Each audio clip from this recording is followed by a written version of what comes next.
ये आकाशवाणी है। अब आप शुभ्रा शर्मा से समाचार सुनिए। भारत का अत्याधुनिक संचार उपग्रह GSAT-10 आज तड़के फ्रेंच गुयाना के यूरोपीय अंतरिक्ष केंद्र से एरियन 5 रॉकेट से सफलतापूर्वक छोड़ा गया। इस उपग्रह के नवंबर से सक्रिय होने की संभावना है और ये 15 वर्ष काम करता रहेगा। इससे दूरसंचार, DTH और रेडियो नेविगेशन सेवाओं का विस्तार होगा। इसरो के अध्यक्ष के राधाकृष्णन प्रक्षेपण के समय कर्नाटक में हासन स्थित मुख्य नियंत्रण केंद्र में मौजूद थे। उपग्रह छोड़े जाने के कुछ मिनट बाद उन्होंने बताया कि मुख्य नियंत्रण केंद्र का उपग्रह से संपर्क स्थापित हो गया है। उच्चतम न्यायालय ने जिन दूरसंचार कंपनियों के लाइसेंस रद्द किए हैं, उन्हें प्रत्येक सेवा क्षेत्र के एकीकृत लाइसेंस के लिए एक बारगी 1 करोड़ रुपए का प्रवेश शुल्क देना होगा, जिसकी वापसी नहीं होगी।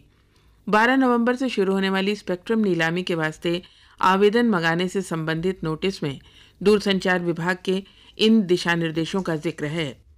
दिशा निर्देशों के अनुसार जम्मू कश्मीर और पूर्वोत्तर के सेवा क्षेत्रों के लिए प्रवेश शुल्क 50 लाख रुपए होगा। 1 अक्टूबर से पासपोर्ट हासिल करना महंगा हो जाएगा। सरकार ने सामान्य श्रेणी के तहत पासपोर्ट और संबंधित सेवाओं का शुल्क 1,500 रुपए और तत्काल श्रेणी के तहत शुल्क 2,500 से 3,500 रुपए करने का फैसला किया है। विदेशों में रहने वाले भारतीयों के लिए संशोधित शुल्क $40 या 60 यूरो के स्थान पर $75 हो जाएगा। पासपोर्ट और अन्य संबंधित सेवाओं के शुल्क पिछली बार 29 मार्च 2002 को तय किए गए थे। राजकोषीय स्थिति मजबूत करने के उपाय सुझाने के लिए सरकार द्वारा गठित केलकर समिति ने चरणबद्ध तरीके से सब्सिडी खत्म करने की सिफारिश की है।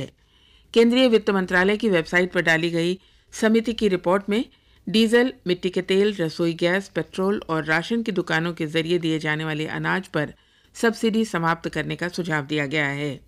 आर्थिक कार्य विभाग के सचिव अरविंद मायाराम ने बताया कि सरकार समिति की रिपोर्ट पर विचार कर रही है और अभी कोई फैसला नहीं किया गया है।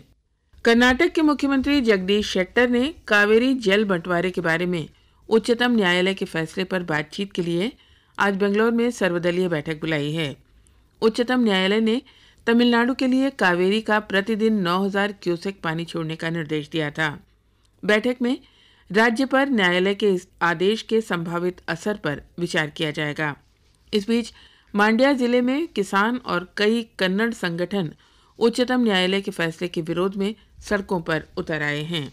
पूर्व राष्ट्रीय सुरक्षा सलाहकार ब्रजेश मिश्र का कल रात नई दिल्ली में दिल का दौरा पड़ने से निधन हो गया।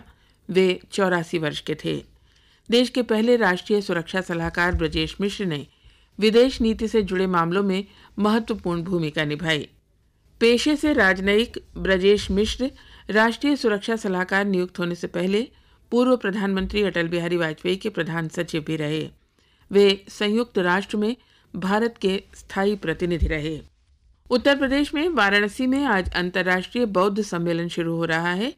देश की बौद्ध विरासतों की ओर ध्यान आकर्षित करने के उद्देश्य से उत्तर प्रदेश और बिहार की सरकारें तथा केंद्रीय पर्यटन मंत्रालय मिलकर इस सम्मेलन का आयोजन कर रहे हैं। बौद्ध स्थलों वाले अन्य राज्य भी सम्मेलन में भागीदारी निभाएंगे। मुंबई में आज अनंत चतुर्दशी पर 10 दिन का गणेश उत्सव संपन्न हो जाएगा। प्रतिमाओं के विसर्जन की तैयारियां पूरी कर ली गई हैं। सुरक्षा के व्यापक प्रबंध किए गए हैं।